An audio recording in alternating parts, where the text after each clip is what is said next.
All right, I'm going to go ahead and start. I don't know what's going on with my phone. All right, so today I was asked to share on inspirational leadership.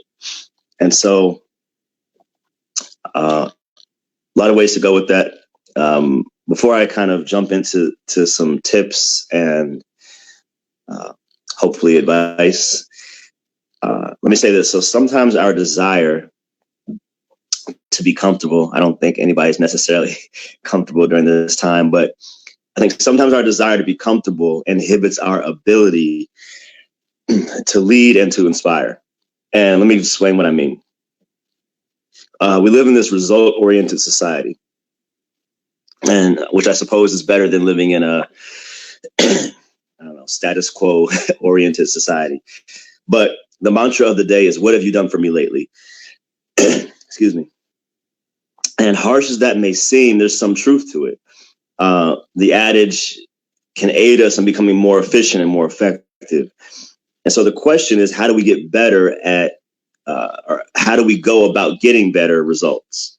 I mean, in any company, any business, in any whatever venture it is, we want results, right? So we want to be comfortable, but can comfort hinder or delay the results we want to achieve? In this quarantine situation, and I think I've talked about this before, that I'm being very intentional about trying to grow in certain areas, even up to like 1 o'clock last night, working on, after I was doing some stuff I had to do, just working on some things to better me and to better my ability to influence. So let me give an example. In the last 150 years, there's been, not just then, but in the last 150 years, there's been some revolutionary inventions that have completely changed the way we live day to day. One that my family and yours, I'm sure, makes much use of is the washing machine. Now, the most important function, arguably, of the washing machine is something called the agitator. And the agitator is responsible for moving the clothes around through the water, as well as providing a mechanism for distributing the detergent.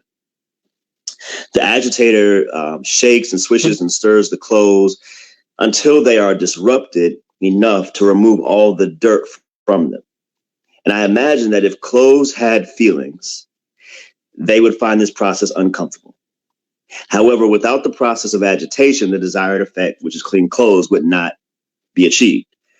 So when is the last time, outside of quarantine, that you submitted to or sought out the process of being agitated? When is the last time you allowed yourself to be temporarily uncomfortable in the hopes that it would produce the perfecting of your purpose? So the goal of a great leader is to exert influence. I'm going to explain more about that later. To exert influence amongst those they lead, with an eye towards producing more leaders. So this is the goal. And this would actually be the goal of this platform as well, I think, in some respects. So this goal rather, requires growth, and growth requires discomfort. As many of you know, I'm in school right now, just talking with my wife, and tomorrow's the last day of this semester, but then I start summer school on Monday. It's uncomfortable. It's not always a fun process, but without the process, I don't get the result. They don't just give out degrees. So the goal has to outweigh the discomfort. This goal requires growth and discomfort. In order to grow your muscles, for example, you lift weights until your arms and your legs are so uncomfortable that it's almost unbearable. In order to earn a degree, like I said, you may endure uncomfortable late night study sessions. The decision must be made to actively engage in temporary discomfort in order to produce long-term growth. And so I'm saying this to say every leader should be uncomfortable if they aren't able to influence and inspire those they lead. So they can get good vibes from it. Amen. So if you feel some kind of way about, man, I wish I could be more influential with those I lead, I wish I could be more inspirational, that is a good feeling to have. It's not a good feeling to keep having. So I hope to share some things this morning that will either give you some practical tools or encouragement to just get another notch up the ladder. So, because in order to lead well, you have to inspire others. John Maxwell talks about this. It's an obvious thing. And we've all probably worked for some boss or leader that was not inspiring us. We simply had to get a check, and we did what we had to do, but it wasn't because they were inspiring us. And I come from a sales background, so for the most part, I was essentially self-employed because if I make a sale, I get commission. If I don't, so I don't really work for somebody, even though there's a manager or a boss. You push yourself as hard as you want to push yourself. But thankfully, being self-motivated, I would push myself when I was in that industry to achieve the rewards, the prizes, the trips. Those things inspired me, even when my manager didn't. So what's the goal of leadership? Is it to boss people around? Is it to earn a lot of money? Is it to be famous? Is it to, do any of these things? I'd say no. And I think all of us on here would probably say, no, that's not the goal. The goal of leadership is much more profound and extensive. The goal of leadership is to help people maximize their talents and fulfill their purpose. In other words, the purpose of leadership has little to do with the leader and everything to do with those they lead. It is essentially a very servant-oriented position to be in, which we don't typically think of it that way. We think the leader's the boss and everyone do what I say.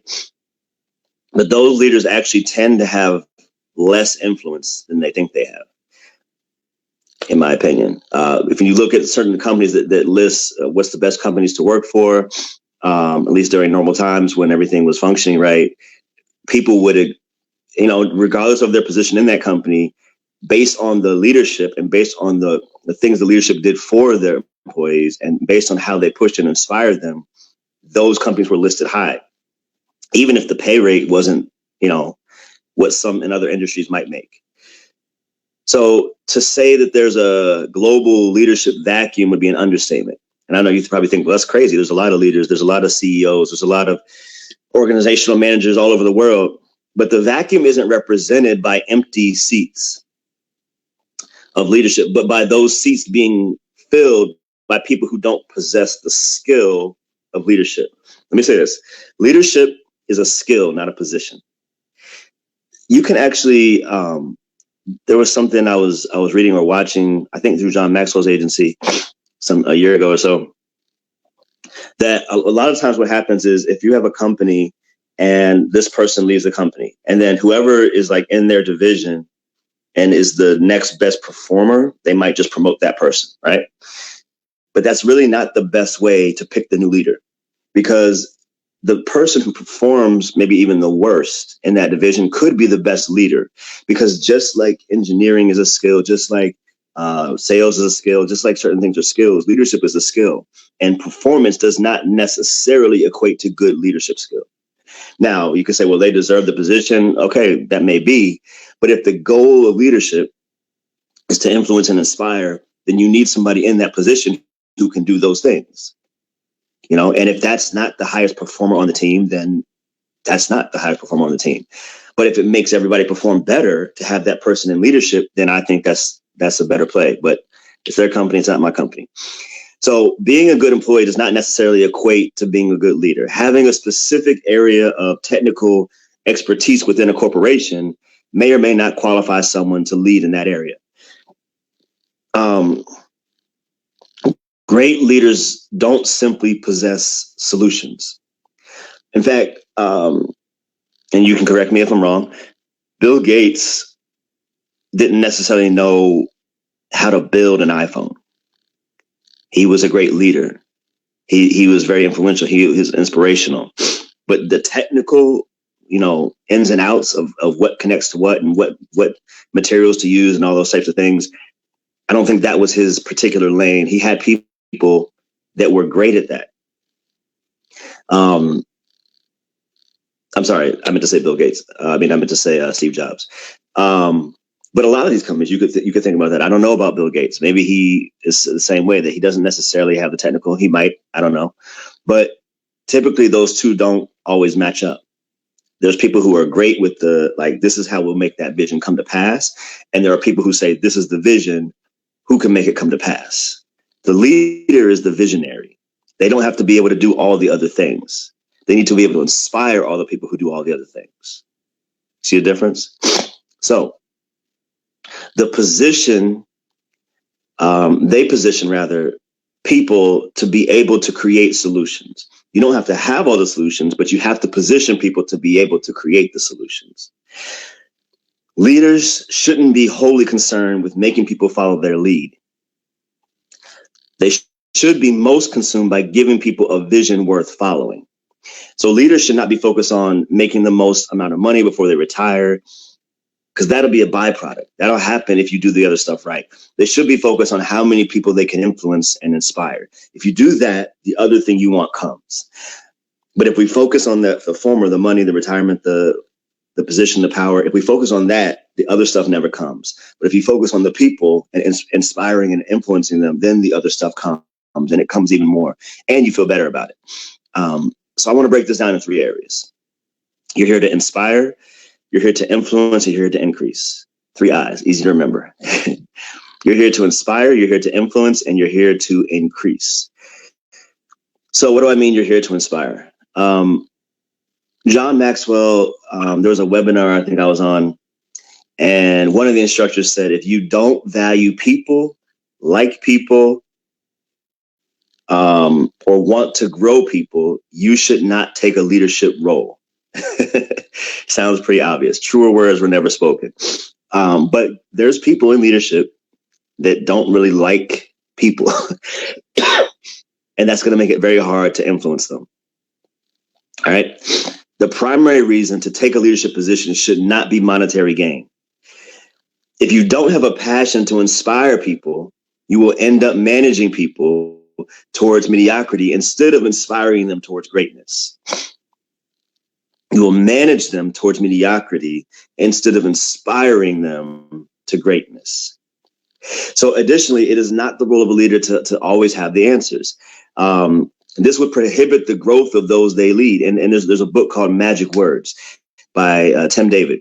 He writes, if you did have all the answers, then people would be coming to you for all the answers. Constantly.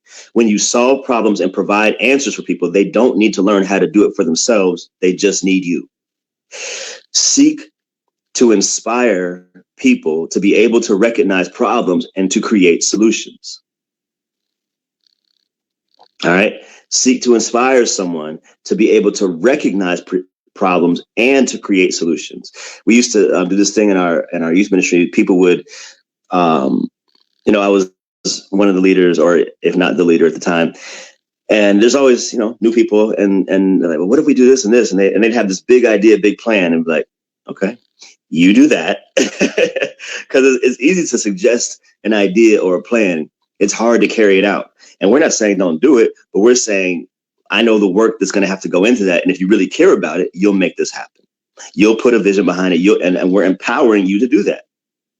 We'll stand with you. We're empowering you. But I want everyone on the team to be influenced and inspired to do the thing that they see as a problem and figure out the solution. You are known for one of 2 things, either the problems you create or the problems you solve. So number 2, you're here to influence. The effects of influence are always noticeable. Before he died, Jesus praying for his disciples, he said, I do not pray that you should take them out of the world, but that you should keep them from the evil one. In other words, he knew they were going to have difficult days and various obstacles, but instead of praying that they would be shielded from the world, he prayed that they would be influential in it. Now, I want you to think about this. Jesus also told us to be the salt of the world. When food has too much salt in it, you have an immediate reaction. The salt has overly influenced the taste of the food. Now, here's the thing. You can't see salt. I mean, I guess if you have a lot, you can see it, but you can taste it. The influence is noticeable, even if its presence is not visible. There are people who are very influential. You might be one of them. And it's not because of your title. It's not because of their title. It's simply that they have that gift of influence.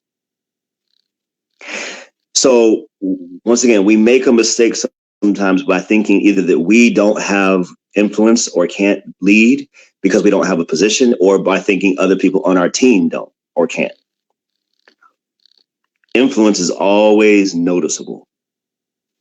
And although the salt in the food is unpleasant, it makes it abundantly clear, like I said, that true influence is impossible to ignore. There would be, let's say there's a meeting and the manager's saying such and such, and then one of the other employees says something a little bit different, but they might have more influence. And I'm not saying that's right or wrong. I'm just saying whoever has the influence has the ears. So we need to be able to increase our influence. Who have you led to be benignly impossible to ignore? If you don't have the influence, figure out who does on your team and then, be with them, co-sign them, use them in a good way. Who under your leadership is now thriving in their ability and willingness to influence this world for good? Okay. Number 3, you're here to increase. If the impact of the organization or team, it's a good one. I'll address that in 1 second. So if the impact of the organization, team, ministry, or business is the same on your way out as it was when you arrived, then you likely failed as a leader. There should be noticeable increase. And I'm just meaning sales volume and stuff like that. That's one thing. But I think if you're producing leaders, that might be even better. It could be an increase in productivity, global impact, organizational size, but there must be some kind of increase. And additionally, people do not grow when they're not challenged to improve or increase in their character, their calling, or their competence. Challenged to increase in their character, calling, or competence. Great leaders produce great increase in those they lead when their leadership is person-driven and not driven by money, power, or status. And a couple of things I'll leave you with. I'm not sure if I said this on here before, but bad leaders produce no followers. Good leaders produce many followers, but great leaders produce other leaders. And this should be our focus. One quote I'll leave with, John Quincy Adams said, if your actions inspire others to dream more, learn more, do more, or become more, you are a leader. All right. So I hope that helps some people or a lot of people. Let me go back. How does a leader motivate lazy people? So we got to examine who is on the team. If we can figure out why they're lazy. So I think if we think about even in school, if you were like a high achiever or something and you finished all your work before all the other kids, it might appear that you're lazy, but you're not lazy. You're just not being challenged. So I'm drawing a blank, like the book about who's on the bus and where they're sitting on the bus and all that. Sometimes somebody might be in the wrong position. If they're, you have them in sales, but they don't like that. They don't have a knack for that, but they can be useful in some other area.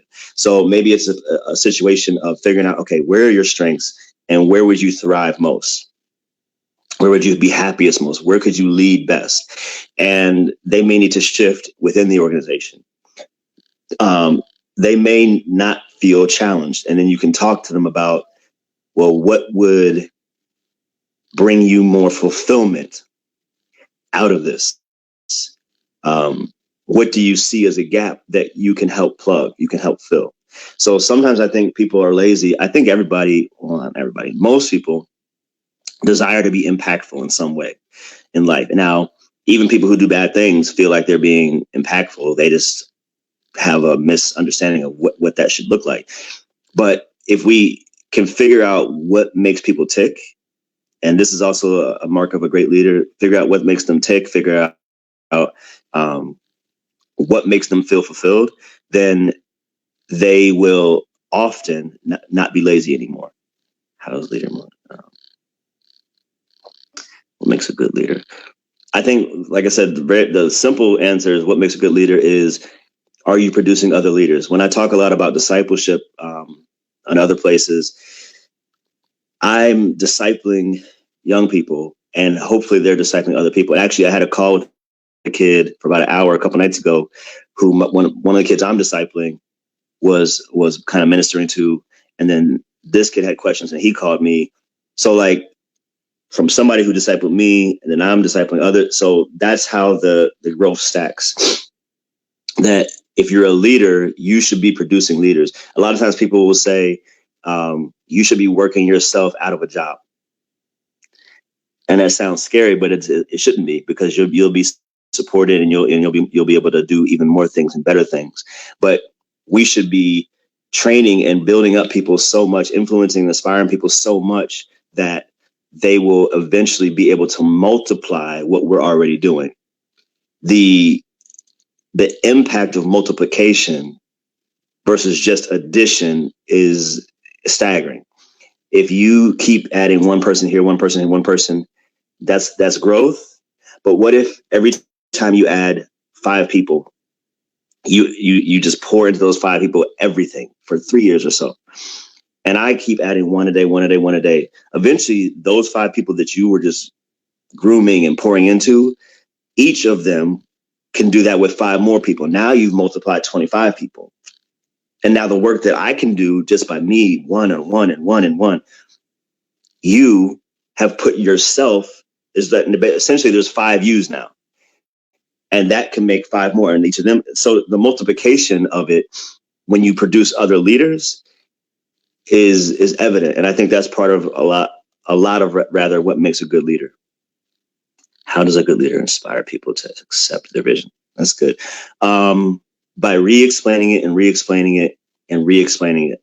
They say that you should don't just have the vision on the wall when people come in, but explain it like we do, especially in our church. We go over the vision and mission every day. I mean, every week. And it's over a year now. We're doing it every single week. And then even picking out parts like, okay, let's talk about this part of the vision this week. Because it takes a while for it to get fully ingrained in people, because it's your vision, it's not their vision. Now, hopefully they bought into it, and you can even ask people, well, what do you like about this vision? What do you understand? What don't you understand? What is it that makes you most excited about this vision? How can you specifically, you personally, help fulfill this vision? Because then when people take ownership of it, now the work is off of you. Now the work is off of you. Did I miss one? Oh, okay. Let's see.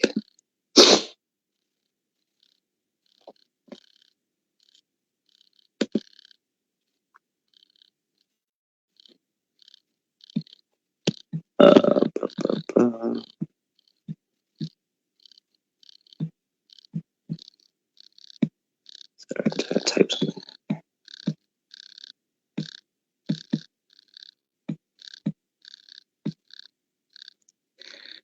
Okay. Facebook. Oh, that's somebody from Facebook. I get it. Any more questions?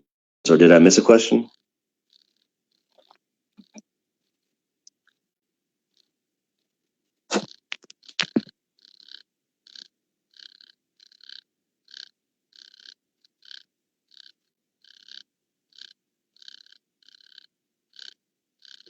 No? Thank you, sir. Yeah, I appreciate you having me come on this morning, and I pray somebody, left with some great information, some great insight, great things to think about and implement, and hopefully you're inspired. So I put some information in the link there if you want to support, and then also you can always feel free to reach out to me. All right. Thanks, Brandon. Thanks, everybody else. And if there's nothing else, I will see you next time. All right. God bless.